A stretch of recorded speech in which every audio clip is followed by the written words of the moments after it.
Hey, you're listening to The Growth Signal. My name is Alyssa Nolte, And I'm Mark Stern. and we're going to get right into it. Mark, tell us, what is your hot take? Yeah. So I am a firm believer in physical products. My whole business is around it. And in this age of AI, where we're seeing this rise of content entering the marketplace, content was already on an exponential in terms of what you see out in the marketplace pre AI. But now with AI, that exponential is even more vertical. And what you're seeing in the marketplace is this rise of digital distrust. People questioning the content that's in front of them, and people are constantly looking for a way to stand out in such a noisy, crowded marketplace. This is where physical products can become one of the most important differentiators. What's old is new again. Remember that we are human, we like touch. And so if you have a product or service out in the marketplace, if you're not thinking about how a physical product can enhance and enable a digital experience, you're leaving a lot of opportunity and money on the table. So I'll start with that, Alyssa. We can delve much deeper into that. So, I'm so excited to talk about this because I think it's something that has been happening for a really long time in digital. In a prior life, we did a lot of research on political advertising and how different generations perceive the validity of political advertising. And so you have a lot of people, a lot of politicians and consultants spending a ton of money on digital, and they were particularly targeting like that millennial Gen Z generation when it came to digital. And then we did this research and discovered millennials and Gen Z are much more distrustful of digital, like ads or something they see on social media, than they would be of a piece of direct mail. And I was blown away by that because it's so counterintuitive. Gen Z doesn't want physical mail, but in their minds, it was harder to do a physical thing. So therefore, it was more valid and more trustful Mhm. because anybody can spin up a Facebook ad. And I think it's a really interesting approach to exactly what you said. Sometimes going back to the basics and back to the fundamentals and who we are as human beings and, touch grass and get off the internet might be your best strategy.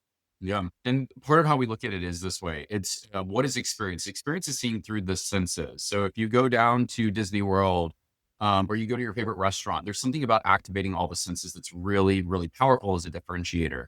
When you're talking about a digital product, we're only activating the sense of sight and the sense of sound, what you see and what you hear. When I scroll through my Facebook feed, it's a sense of sight. If I'm watching the YouTube video or listening to a podcast, it's a sense of sound or a combination of the two. When you introduce something physical, now I can introduce touch, taste, and smell, other elements that you simply cannot activate with a digital only product. And the other angle of this is part of it is business owners tend to make it way too hard for their customer to get the result or have success. And if I send you the tools and resources you need to go through the digital experience, I remove this idea of someday I'll get to it because I took the obstacle off the table. The same thing is true if you make people print out stuff in your business for them to do the thing you want them to do. You're assuming they have a printer. The printer has ink. It is set Mm. up. You have paper. When you print out everything, you're organized. There's just too much that can go wrong that if one of those steps you're like, I'm out of paper, I'm out of ink. You just literally stop them in their tracks. Whereas if I can create a customer journey and reinforce it with a physical experience and send you a box that guides you through that digital product or service, it just makes it so much more effortless and seamless. But that's like the big thing is that think about senses, think about the fact that we are human, we require touch. And direct mail, to your point, Alyssa, is one of the most underrated channels that right now people are saying if you're not paying attention, customer acquisition via direct mail is incredibly powerful. But think about open rates. How often, for me, I have so many junk email accounts that I just send email to. Yeah. Open rates of emails are so low, but if I send you a box or a package in the mail, you're looking at open rates of 90% plus. So if I get it in your hands, it's a really powerful thing. And here's the thing, especially with the cost of meta ads and paid traffic, sometimes sending something via direct mail is going to be a lot more cost effective than playing the digital game. Well, and especially if you're really thoughtful with how you go about doing that, right? Um, I would love to actually dive quite deep into this, but I wanna ask you a question first about you made a comment about like if you're requiring them to print something out, but they don't have a printer and they don't have ink.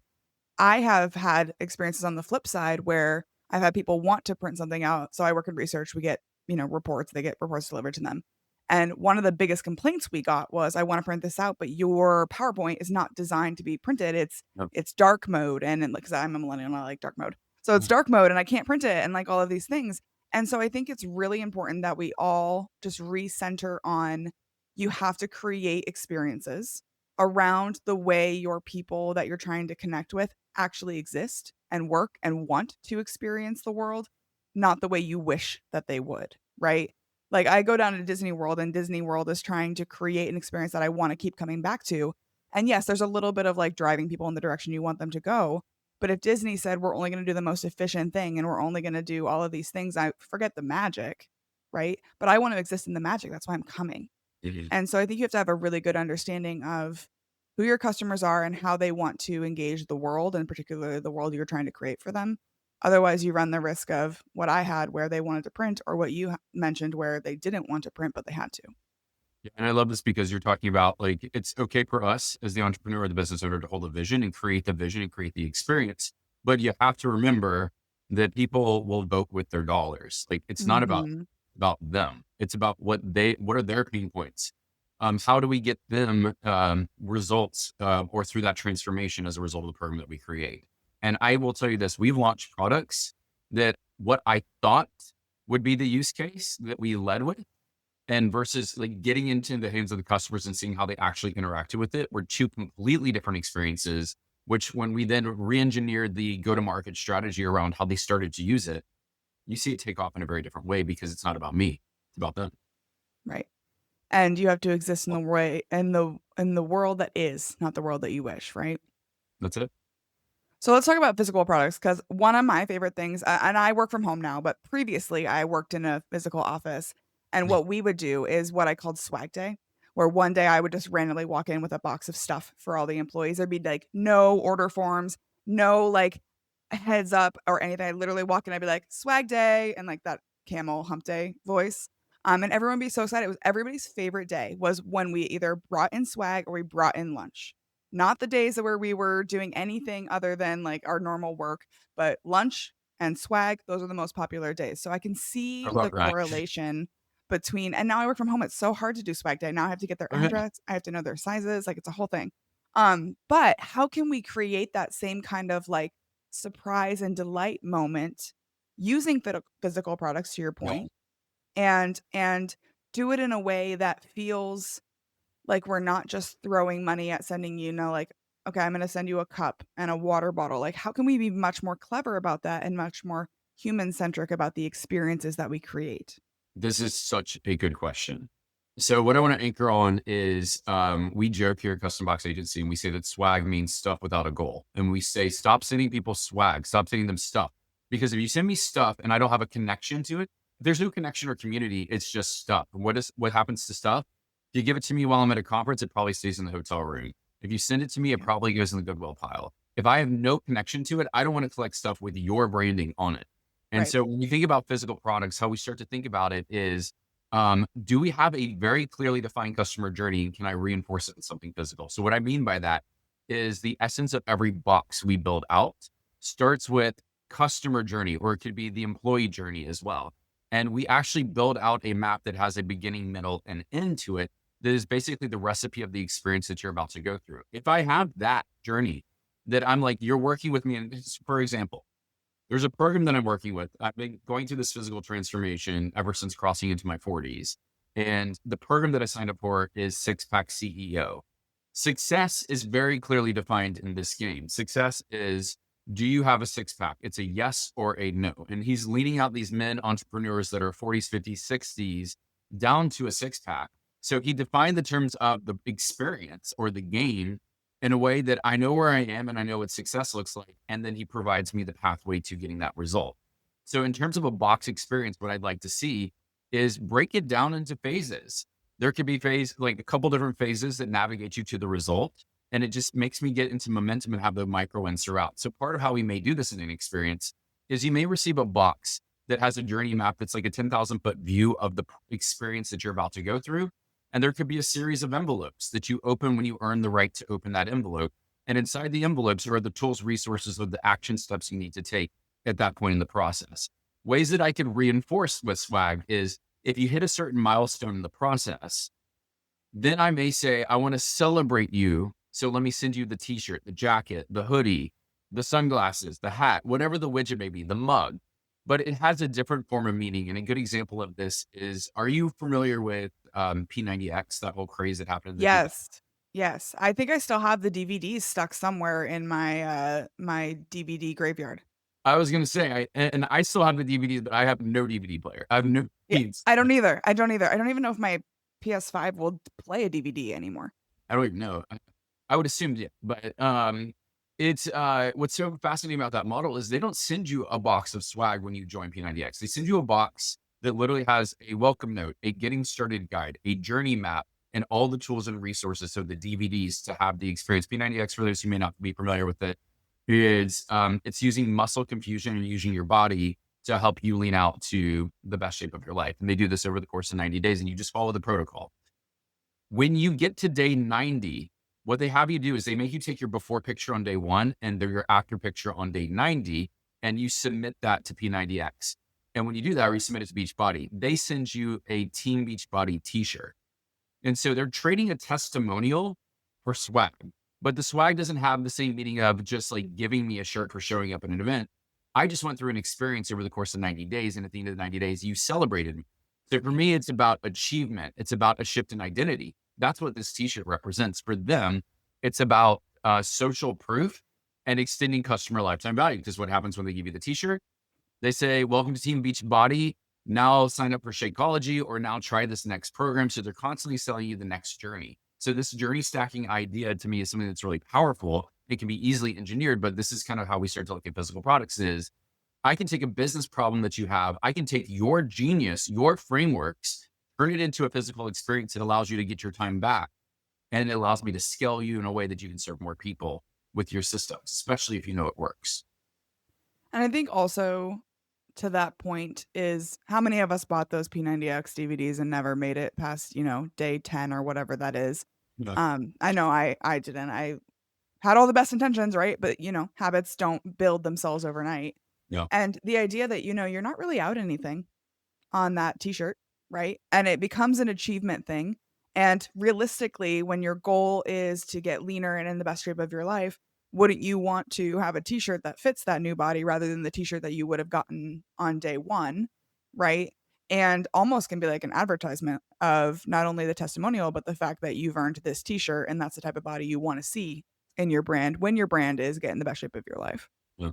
Yeah. It's so powerful. So a lot of our listeners are going to be, I would say, more business to business kind of people. So how would you take this same concept of taking people on a journey when you're selling them something kind of mundane or less transformational or less personal when it comes to, maybe I'm selling them software. Maybe I'm selling them something that isn't necessarily as sexy or exciting as getting in the best shape of your life. Yeah, software is easy to do as well because one of the things that people with software platforms want to do is how do I get people utilizing my software in the first 30 days? So again, I can create a box experience that is all about gamifying, getting them to do what you want to do. We have a client in the credit repair space. What do we do with the box experience? They have a SaaS platform that helps people start to launch their own credit repair, build a business in addition to fixing their own credit. And so what do we do in the first 30 days? If we can take you through a process that can get you to utilize the software, start to put it into place and start to do the things that the software is meant to do, it's getting you into the habit. And this is where we start to see attrition rates go down because, those first 30 days for a software are critical. How do I make sure that those trials convert customers? And then how do we get them to stay? If I can get you utilizing the platform, this is a way to get you to stay. So that's a perfect example of how to do it in that space. If you are a doctor or a lawyer, we worked with lawyers. We had a client that was a personal injury lawyer. What did we do? He was like, if people would just follow the process, they could get the maximum settlement. And I just need to do that. So we built a box experience that truly gamified all the things that they need to do from onboarding all the way to wrapping up the settlement. And it just painted this beautiful picture of setting expectations on the journey you're about to go on and then giving them the tools and just keeping them focused on what they needed to do. So there was no question of what they needed. And so here's the thing is that I would have argued that law and, credit repair could be mundane, but the reality is when I delved into the businesses, it's fascinating. And in any of these, you can create something that even though you may think that what you do is mundane, and this works really in B2B, B2C, there's so many different applications on how to leverage it. We have a product I can tell you about that is a B2B product that is an acquisition product But all I'm trying to do is how do I get you to have a breakthrough and get a result? Because if I can get you into momentum, I know that I can get you the outcome of the transformation and then prepare you for the next stop on the journey. And that's all lifetime value. So I have 2 questions for you. One is, as I'm sitting here thinking of this and I'm putting my operations hat on, right? So small business, money is always tight. We're very careful with where we spend every dollar. So what would you say to someone, whether they're a small business or a huge business, when they say something like, this is more expensive than our digital onboarding system and it's not going to scale. So prepared to invest in this if it's way more expensive than the email campaign that we have or the learning management system that we already have in place? Yeah, for me, this is such a game that the cost per unit is going to be relative to the number of units you commit to and then what the composite of the experience is. And my happy zone with a lot of these box experiences is between 15 and $30. So 15 to $30, especially when you have a client that's paying you 1,000, 5,000, 10,000, 25,000, $50,000 a month is a drop in the bucket. So the Yeah. financial investment is a stigma that needs to be broken. And when I say that is what makes these boxes expensive. Swag boxes get really expensive because you're putting a lot of stuff in there. That Yeti mug that you just have to put in there is Right. 35, $40. Question is the Yeti mug something out of the gates that they're really going to value, as opposed to really setting me on the clear pathway, showing me that my hard-earned dollars that I'm giving you as a business owner is actually going to drive the results. So this is kind of why that journey piece is so critical for us is that it shows you here's our recipe to get you the result and we're going to take you through it. So it kind of shows them the blueprint that they're about to enter without giving away your special sauce. But like that's the big thing is that I think that there's a stigma around the investment. And the reality is it's really not. Printing physical products, especially with what we do that's very like heavy on the paper, booklets, workbooks, pamphlets, journals, tool cards, envelopes, box. These are not expensive. And so this is kind of where to me, the physical should complement the digital. It should reinforce the digital. It should reinforce the opportunity that you're providing them, the key benefits of why they invested in you. So these are just touch points, but it really doesn't break the bank. And that's why I encourage people to do it. The most difficult part about it is just going to be designing the experience. Once it's designed, it's done. And that's something you just can keep printing forever. Well, let's get into that because my head is obviously thinking about like, okay, how would I try to do something like this, right? How would I use a box in my business, which is, consulting or software? How much of that experience are people relying on you and your expertise? How creative do you have to get? And if someone is listening to this and they're saying like, I like this idea, I'm buying what he's selling in terms of like the importance of this, but I'm not a creative person. I have no idea where to start. I've never done this before. How much handholding do you give people? We like for clients, we tell them, we are the ones who have been living and breathing this for years because we put all of our mental capacity towards thinking about physical and how physical enable the online or digital or local experience. And so that's my candy land. When we work with clients, if you start engaging with our team, you don't need to know the solution for the box experience or whatever the experience may be, if it's a box or mailer or something else. The second we know what you're trying to do, this is why we anchor on what is the outcome? What does success look like in this idea defining success for me so it's tangible, i.e., six pack CEO. Do you have a six? Yes or no? If you're in ClickFunnels realm, they have the two Common Club Award. Did you generate $1 million? Yes or no? These binary elements to define success are really, really powerful. So that's kind of what I would just say is that you don't need to know how to do it. You just need to know what the outcome is. And if I know the outcome, we can show you what is possible. Now, if you're doing this without us on your own, again, what I would say is start with the end in mind. What's the outcome of what you're trying to achieve with your clients with this product or service? Then go back to the beginning and define the onboarding part of the experience, which is how are you educating them and preparing them for the journey that they're about to go on? And then just break down the process into a bunch of phases until they get the result. Because if you go from phase one to phase two, I know without a shadow of a doubt that you, as a client of mine, have gone through a transformation. You're no longer at the beginning. You're no longer at onboarding. You're no longer at phase one. You're now at phase two. And the same thing, if I could just get you to phase three, you are not the same person. You are going through a transformation. And before you know it, you're one step closer to the finish line and then you're there. Like that's what I want to be able to engineer. And so anyone can do this. But if you're just like, I am so stuck and I don't know what to do, reach out to us. This is something that truly, if I just know what you're trying to achieve, we'll show you what is possible. And we like get into, when I say we get into our clients' visit, we'll go through your course. We'll really delve deep into the process of how you deliver to clients. And sometimes holding up a mirror and saying, this is what I'm asking your clients to do is really, really powerful because they don't understand the complexities of some of the experiences they're creating for their people. I would love to actually ask you to share with us either the most successful box journey you've ever built or the riskiest one that you were like, "I don't know if this is gonna work, but we're gonna try it." Oh, it's so I don't know. I love all my boxes that we built. We've done somewhere between 150 and 200 different types of products and campaigns, and so we've seen so many. But the one I'm most excited about is the one that we're testing. Is my mentor looked at me and he was like, "You build out these experiences for other people. Um, why aren't you doing it for yourself?" And it was like a knife in my side. Like, oh, Right. I always tell before, people it's like the doctor who smokes or the personal trainer who's overweight. Like, sometimes we do things for other people so well, but we forget to do it for ourselves. no, true. So here is what the product is, and let me anchor on this. When thinking about like the journey, so when thinking about the different types of campaigns that we can do, we anchor it on the customer life cycle. So three phases: you acquire a customer, then you onboard and deliver, and then you retain.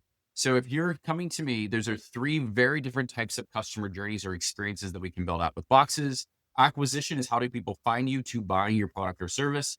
Onboarding and delivery is okay, now you're a client or a customer. How am I onboarding you and preparing you for the journey ahead? And then retention heavily is on recognition. Can I like create some type of award system to celebrate you if you hit a milestone, or introducing the next part of the journey? So it's the journey stacking concept, which is all about extending lifetime value. We did as an acquisition play. This is something that we launched in April of this year, a product called 57 Hats. I'll send you one of these, Alyssa. But with the whole premise of it just started, and this is an example of how taking just an idea of something that's one of your frameworks that you're already deploying and putting into practice. But the whole premise was, as a business owner, do you actually know how many hats you're wearing in your business? And this started I'm not because sure me, that I wanna know, man. Like, 57 hats, that seems like a lowball number. I know. And it's funny because like that's one of the questions we ask people is, do you know? And so all we did was like this came about with me just saying is I grew my business and now we have over 20 people on my core team and then my warehouse is about another 20. But like when we were smaller and starting to grow, I started pulling hats off of my teammates and they started to go through like a mourning period of, why are you taking these hats off me? Do you not think I do good work? And I'm like, no, no, no. I hired you for this role. I want you to stay in your zone of genius. And as they Right. embraced it, they really flourished. But the concept is really simple. We broke down a business into five departments: operations, marketing, delivery, sales, and finance. And then we used as a modality like playing cards. And each card was a different color representing the different departments and the most common roles in each of these departments. And we played off this idea of hats, as in what would a hat of an executive assistant look like? What would the hat Oh, of a cool. CEO look like? So it's a really cute, cheeky, when you look at every card, there's a picture of what the hat for that role looks like. And the whole premise is we turned it into a game because we didn't want to feel like everything else. But there's a game board like Monopoly material that has two different frameworks. And the exercise on one side is go through the hats, pull out all the hats you're wearing because we want to know how many hats are you wearing today as a business owner. Then go through the exercise that we take you through, which is this a hat you should do, delegate, or delete? And we give you the evaluation criteria for it. And then on the backside, for all the roles that you can delegate, the question becomes, can AI replace this, or can a teammate that you currently have replace this?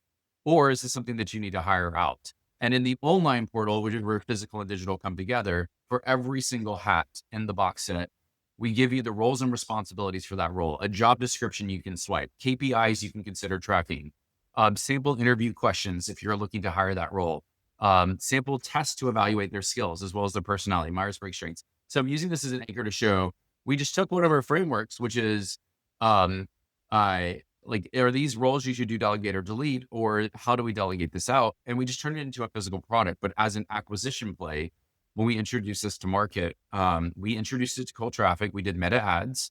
By day 5, the campaign was profitable. So if people are saying that Facebook ads are dead, I would encourage you to say, explore again a way physical and digital can transform that game.